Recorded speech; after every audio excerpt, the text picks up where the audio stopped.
Jadi masyarakat harus tahu, ketika lu salah forward, ketika kalian asal share, asal sebar berita yang tidak valid, berita yang tidak benar, berita hoax, ujaran kebencian, maka ada ancaman hukumannya.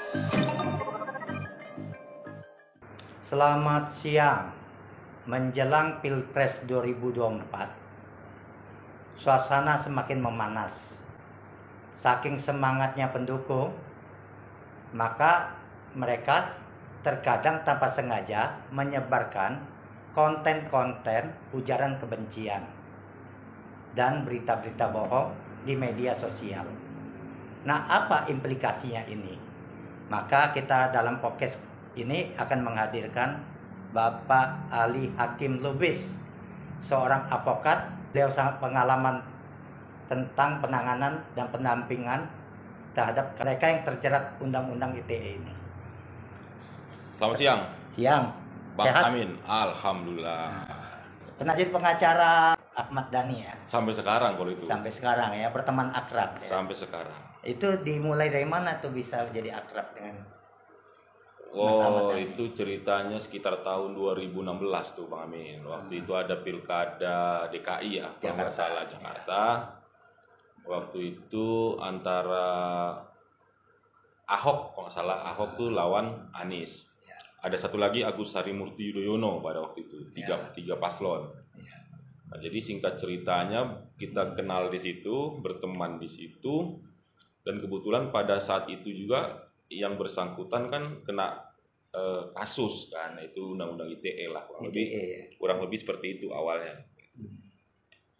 Selain Ahmad Dhani, siapa lagi yang kena Undang-Undang ITE yang didampingi? Oh banyak para tokoh aktivis tuh banyak. Nggak usah saya sebut lah namanya, artinya teman masyarakat tinggal browsing di media itu banyak. Baik ya, Pak Ali, agar masyarakat nih tidak terjerat dengan jebakan konten-konten bohong, ujaran kebencian hoax. ini ya, hoax ya. Nah, kita mau minta kiat-kiat dari Pak Ali sebagai pengacara. Apa sih filosofi substansi dari UU ITE ini? Nah ya, jadi gini Bang Amin, memang ketika pemilu sudah mau bergulir atau pemilu sudah mau dilaksanakan, tentu setiap pasangan-pasangan calon ini kan punya pendukung masing-masing. Nah, jadi tentu para pendukung ini terkadang terlalu militan, terlalu semangat tanpa berpikir panjang ketika harus ya, kadang-kadang kita bilang harus itu mendapatkan informasi-informasi yang belum tentu kebenarannya, mereka langsung menyebarluaskan, gitu loh. Nah, jadi ini yang kadang-kadang menjadi bahaya buat mereka. Jadi mereka itu terima misalnya konten media online atau video-video yang pada faktanya itu tidak sesuai, tapi karena terlalu semangat mereka langsung share. Apalagi itu terkait dengan misalnya konten-konten negatif terhadap paslon orang lain atau tidak dengan sevisi atau sepemahaman dengan paslon dia.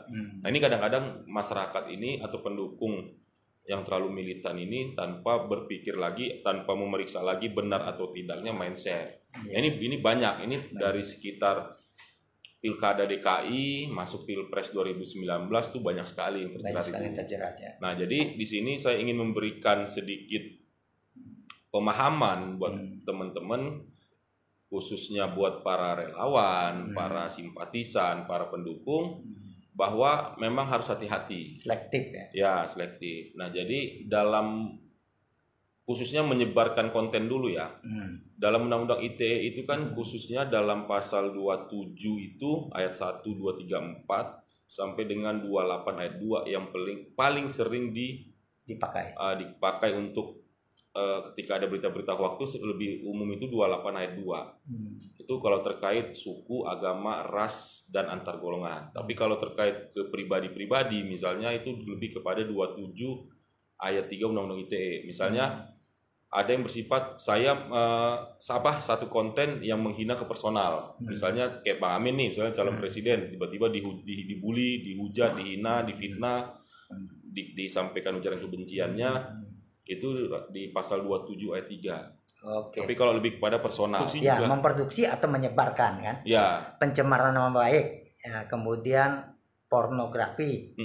Kemudian judi online, Ya. penipuan online. Kemudian SARA. Betul. Ya, itu termasuk ya. Masuk semua. Ya. Yang produsen jelas dia produsen yang memproduksi ya.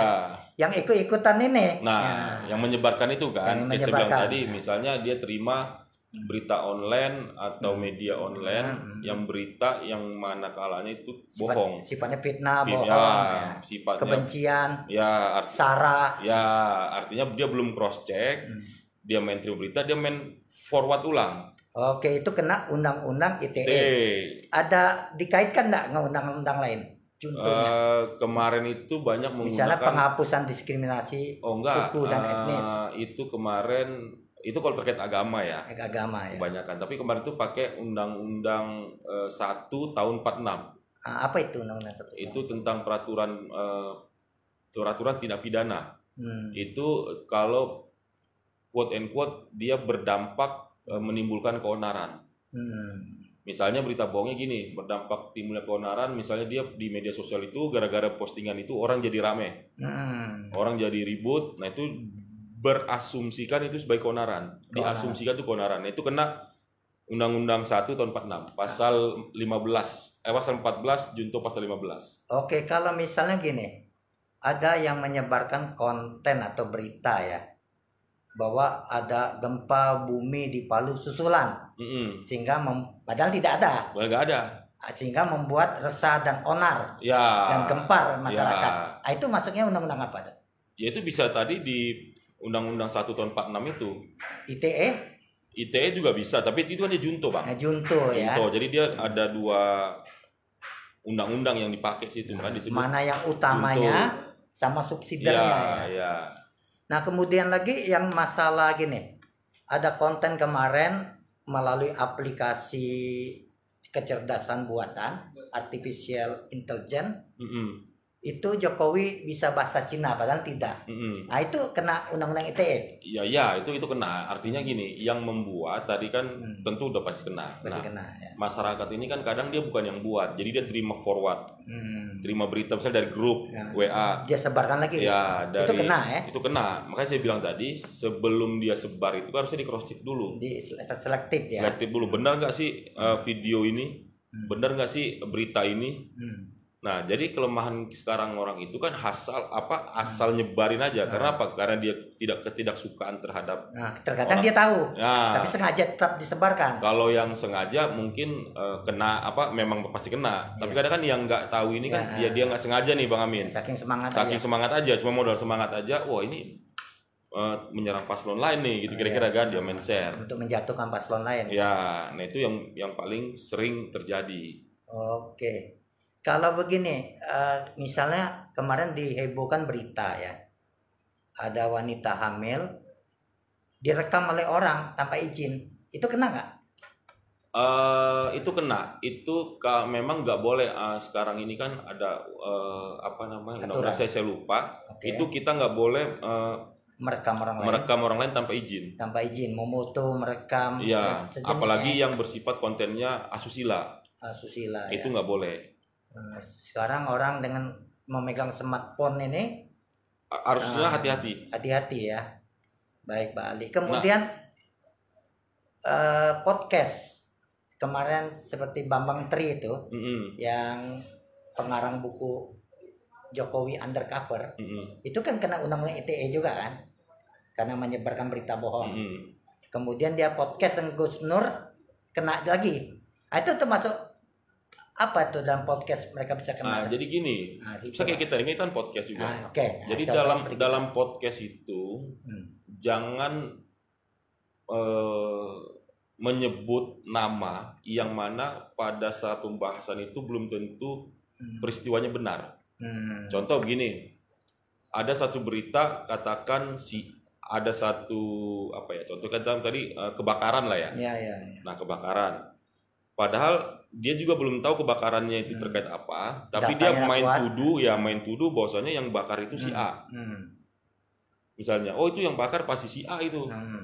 Nah, padahal dia juga belum tahu itu kebakarannya karena apa, tapi karena berdasarkan ketidaksukaan, karena dia dari awal memang tendensius, dia sebut, wah itu si A tuh yang bakar.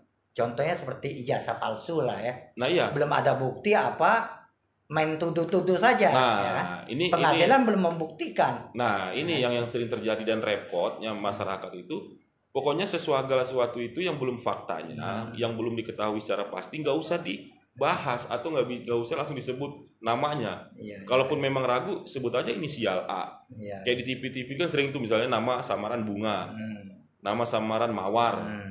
Nah ini enggak, orang untuk menghindari hukum. Kadang orang ini kan belum tahu fakta aslinya, main sebut nama. Gitu. Wah itu udah pasti dia itu yang bakar, udah pasti dia itu yang nipu, kan kacau bang. Jadi gitu.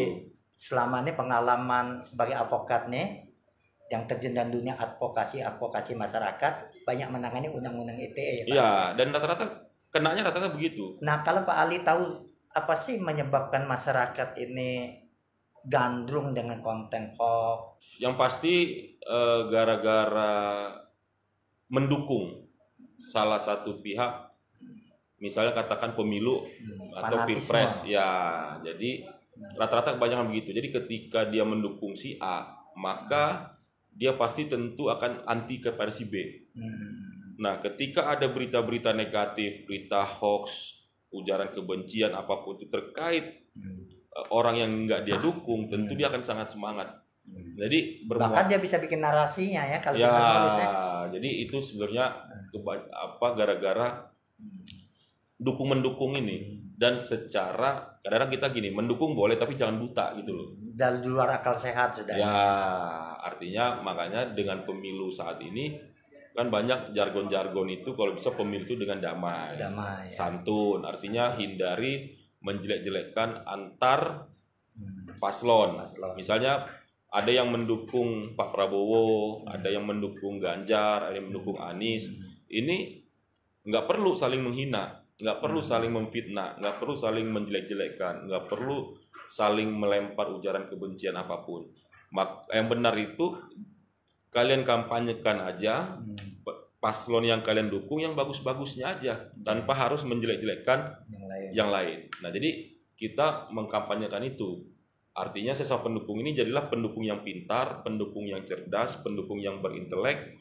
Kalau mau menang bukan dengan menjelekkan paslon lain, tapi kalau mau menang kamu ceritakan, kamu share terkait prestasi-prestasi paslon yang kamu dukung. Itu lebih elegan. Ya. Iya, ketimbang memfitnah belum tentu benar, menjelek-jelekkan, mengatakan ini, apalagi terkait suku, agama dan ras ya, ini sukunya begini, ini agamanya nggak bener. Padahal dalam Sumpah Pemuda ini kita satu bangsa, satu tanah air. Nah itu dia. Dengan saling menjelekkan ini retaklah hubungan bernegara kita. Kadang-kadang dikait-kaitkan dengan ras, dia keturunannya si A, keturunannya dari si B lah. Nggak perlu itu ya. Itu nggak perlu. Artinya kan saat ini kan setiap paslon itu punya visi dan misi, punya program-program yang akan dikampanyekan. Itu aja yang disampaikan ke masyarakat. Kalau Pak Prabowo programnya ini loh, kalau Anies ini, Ganjar ini. Bertanding secara fair. Secara fair, artinya biarkan masyarakat yang melihat, yang menilai program mana yang kira-kira cocok dengan dia. Baik. Gitu. Jadi, dan satu hal lagi, pemilu itu kan pesta demokrasi, Bang. Namanya pesta itu tentu happy. Nah, kepada para pendukung semua paslon, jadikan pemilu itu ajang happy, jangan ajang saling membenci, menciptakan suatu situasi yang mencekam, itu jangan. Ya buat apa? Pemilu kan buat happy-happy, Bang. Ya, pesta demokrasi. Ya. Namanya juga pesta demokrasi. Artinya rakyat berpesta, rakyat bergembira, maka ciptakanlah situasi agar masyarakat itu tidak kayak seolah-olah pemilu ini mencekam gitu ya, tegang, itu hindarin. Namanya pesta demokrasi, yang pendukung si A ya gembira, pendukung si B yang gembira, pendukung C juga gembira. Yang menang kita kasih selamat, yang kalah berlapang dada ya. Artinya kan ini kan 3 orang ini kan adalah putra-putra terbaik bangsa. Ketiga pasangan calon ini juga putra-putra terbaik bangsa. Artinya siapapun mereka hari ini, itulah yang terbaik yang dimiliki bangsa Indonesia. Gitu kan. 6-6-nya juga orang Indonesia. 6-6-nya juga orang yang mempunyai prestasi. Nah jadi buat apa kita saling benci mereka? Apalagi orang yang nggak kenal dengan mereka gitu loh. Nah ini kadang-kadang para pendukung harus waspada, harus hati-hati bahwa hindarilah yang sifatnya tadi menjelek-jelekan itu, karena sanksinya lumayan berat Bang Amin. Karena kalau terkena 28 ayat 2 itu ancaman hukumannya di atas 5 tahun. 5 tahun. Kalau yang bersifat menghina personal pribadi itu kurang lebih 4 tahun, itu di pasal 27 ayat 3. Nah, kalau kira-kira menimbulkan keonaran, berpotensi menimbulkan keonaran itu di atas 5 tahun juga. Itu yang tadi Undang-Undang 1 tahun 46 tadi. Nah, jadi masyarakat harus tahu, ketika lu salah forward, ketika kalian asal share, asal sebar berita yang tidak valid, berita yang tidak benar, berita hoax, ujaran kebencian, maka ada ancaman hukumannya, yaitu sangat berat. Tadi saya sudah sampaikan, minimal itu ada yang 4 tahun. Kalau yang terkait suku, ras, dan agama itu di atas 5 tahun. Nah, ini kan sangat-sangat miris kalau masyarakat hanya sekedar militan, pendukung, tiba-tiba dapat konten-konten yang begitu, kayak tadi Pak Amin cerita banyak konten itu, tiba-tiba di penjara. Sia-sia kan, ini kan sangat disayangkan Pak Amin. Aturannya kita bergembira menyambut pesta demokrasi, malah jadi berkabung gitu loh, masuk penjara gitu. Bikin susah orang tua. Bikin susah. Kalau dia ibu-ibu, kasihan anak dan suaminya. Kalau dia suaminya, kasihan anak dan istri dan saudara-saudaranya. Yang konyol tuh kalau dia anak-anak. Gitu. Kan kasihan orang-orang tuanya, karir mereka masih jauh. Nah, gara-gara kan pernah dipidana, mereka cari kerja jadi susah. Betul. Nah, ini kan jadi suatu kerugian bagi mereka. Banyak kejadian. Nah, itu banyak sekali. Yang seharusnya pesta demokrasi dirayakan secara happy-happy, secara senang-senang, malah mereka menghadapi pesta pemilu ini malah justru di penjara gitu loh. Oke. Pak Ali ini sebagai advokat sangat wise ini. Jangan dibutuhkan oleh bangsa ini kan. Amin. Karena kan gini Bang, bukan soal ini ya. Kadang kita sendiri secara advokat melihat kejadian ini sangat miris. Kenapa? Miris, kita dampingi mereka juga, kita jadi susah juga ya. Karena ini kan dialami oleh masyarakat kecil yang paling banyak. Cuman gara-gara masalah hukum ya. Iya, jadi gara-gara HP ini itu bukannya membuat mereka mempermudah hidup mereka, menjadi bumerang, malah jadi bumerang HP ini karena disalahgunakan. Nah, itu yang paling kita mirisnya itu, yang apa ya, mohon maaf ya, orang-orang banyak itu kan orang-orang kalangan bawah yang banyak kena. Iya betul, yang nggak mengerti apa-apa. Kadang antar pendukung, misalnya kalau produsen yang kena, yang memproduksinya, oke lah, nggak ada problem ya. Iya. Itu kan provokator. Provokator memang harus ditangkap. Tapi yang ikut-ikutan, yang tidak mengerti ini, kita jadi iba. Ya nah kan? Itu dia. Kadang kan antar pendukung. Kadang-kadang banyak.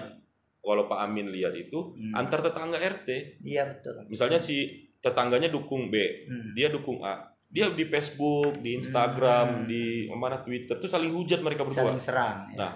Padahal kan manfaat mereka itu juga nggak ada. Nggak ada ya. Ngapain dia mesti jelek-jelekan paslon orang lain?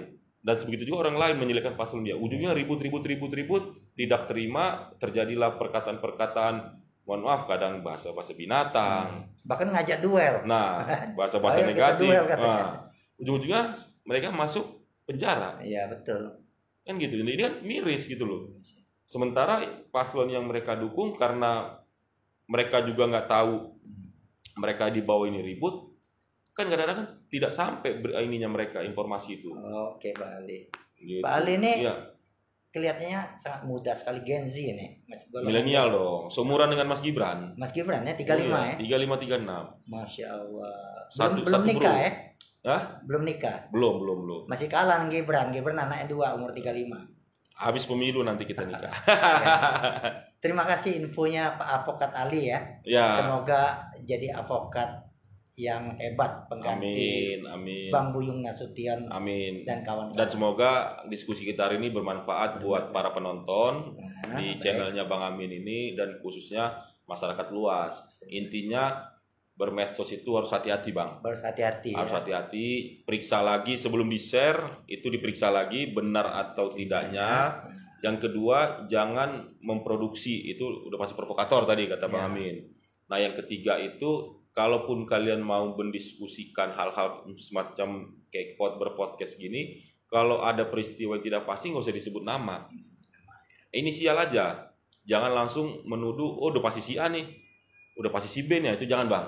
Ya. Nah jadi buat teman-teman banyak hari ini kan ada tuh yang dia sampai melaporkan ke polisi segala macam. Pendiri kontras itu. Iya sekarang kan lagi bersidang tuh. Nah itu kan sebut-sebut nama tuh. Nah kayak Gus Nur segala macam. Nah itu kan gara-gara omongan santai bang. Dia sifatnya kan santai nih bang. Ya. Tapi karena terlalu semangat, peristiwa yang didapat tanpa data, tanpa fakta, sebut-sebut nama, jadi berakhir di penjara itu loh pesannya.